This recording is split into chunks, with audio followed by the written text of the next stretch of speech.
बतुक भैरव वा मत्क्वा वाइला। बतुक भैरवको मन्दिर ललितपुरको लगनखेलमा अवस्थित छ। बतुक भैरवलाई भगवान शिवको भयानक रूप मानिन्छ। भनिन्छ मीमनाथको मूल स्थायी यही मन्दिर थियो र पछि मीमनाथ उडेर गएकाले बतुक भैरव यहाँ बस्न आए।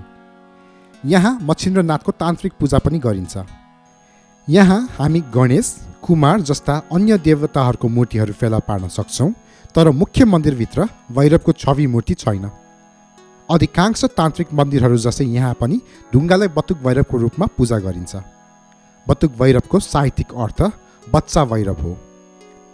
कालीखण्ड ग्रन्थको पुरातन ग्रन्थ शक्ति सङ्गम अनुसार बतुक भैरवको जन्म ब्रह्माबाट शक्तिशाली वरदान प्राप्त गर्ने राक्षस आपतलाई मार्नको लागि भएको थियो।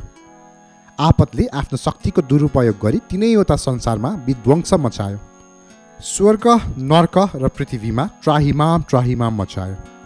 उसको दुष्कर्मको लागि राक्षसलाई दण्ड दिन क्रोधित देवताहरूले उनीहरूको संयुक्त शक्तिले एक 5 वर्षको बालकलाई सृजना गरे। बालक नै बतुक भैरव थियो, समय र स्थानको जीवित अवतार। आफ्नो वरदानको कारणले वर्तमान, भूत वा भविष्यको समयको क्षेत्रहरूमा आपतलाई मार्न सक्दैन थियो। त्यसैले बतुक भैरवले क्षणभर कालचक्र वा समयलाई रोके र आपतको शरीरलाई च्यात्यो र सम्पूर्ण जीवित प्राणीलाई बचायो। यस मन्दिरको नामसँग बतुक कसरी जोडियो भन्ने प्रष्ट जानकारी छैन। वास्तविक नाम मत्क्वा वाइलासँग भने किम्वदन्ती जोडिएको छ। नेवारी भाषामा माटोको थुप्रोलाई मतिक्वा भनिन्छ। कुनै समय हरिसिद्धिदेखि माटो बग्दै लगनखेल आइपुग्ने रहेछ। बगेर आएको माटोको थुप्रा जम्मा हुने यो ठाउँलाई मतिक्वा भन्न थालिएछ। त्यही थुप्रोमा भैरव विराजमान भएकोले मत्क्वा वाइला भनिएको हो। मच्छिन्द्रनाथ जात्रासँग यस मन्दिरको प्रत्यक्ष सम्बन्ध छ। मच्छिन्द्रनाथ जात्रा सुरुवात र समापनमा तान्त्रिक विधिबाट गरिने विशेष पूजा यही मन्दिरमा हुन्छ। त्यसैले यो मन्दिर जात्रा जत्तिकै पुरानो हो। अहिले मन्दिरमा भैरव विराजमान भए पनि पहिला मीमनाथ देवता हुनुहुन्थ्यो भन्ने जनविश्वास छ। मीमनाथ भङ्गेरो भएर उडेपछि मतिक्वा भैरव विराजमान भएको मानिन्छ। त्यही भएर मच्छिन्द्रनाथ जात्रामा मीमनाथ देवताको पनि सानो रथ यात्रा हुन्छ। जात्रा सकिएको सन्देश स्वर्गलोकका इन्द्र र पाताललोकका नाग देवतालाई पठाइन्छ। त्यस दिन एक जोडी भङ्गेरा उडाएर इन्द्र देवतालाई सन्देश पठाइन्छ।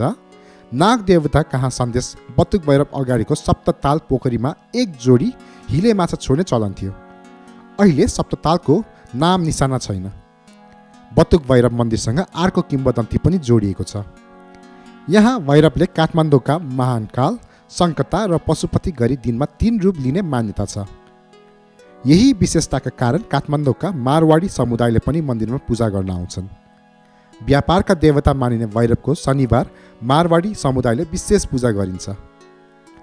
12 पीठमध्ये एक मानिने बतुक भैरवको सम्बन्ध बुगमतीका साथै ललितपुरका अन्य विभिन्न मन्दिरसँग जोडिएको छ। सबभन्दा लामो सांस्कृतिक यात्रा दिपङ्का पनि यही मन्दिरमा समापन हुन्छ।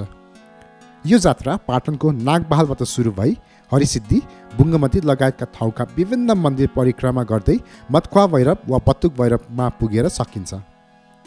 दिपङ्का यात्रामा एक पाइला हिँड्दा 1 तोला सुन दान गरे बराबर पुण्य पाइने विश्वास छ। हजारौँ मान्छे सहभागी हुन्छन्।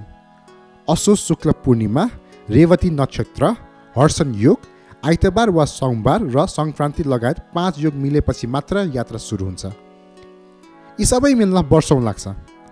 पछिल्लो पटक 38 वर्षपछि 2070 सालमा यो यात्रा भएको थियो।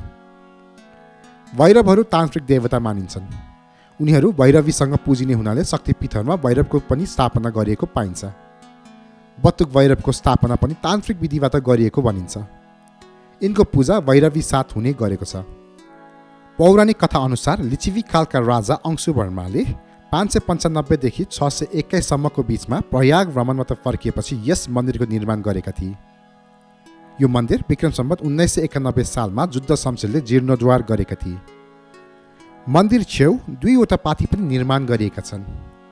यस मन्दिरमा रहेका विभिन्न वस्तुहरू विभिन्न समयमा विभिन्न भक्तहरूले चढाएका हुन्। बतुक भैरव काठमाडौँ उपत्यकामा पूजिने अष्ट भैरव मध्ये एक हुन्। ललितपुरको लगनखेलमा रहेका बतुक भैरवलाई त्यहाँका अर्का देवता मीमनाथका कुल देवता पनि मानिएको छ।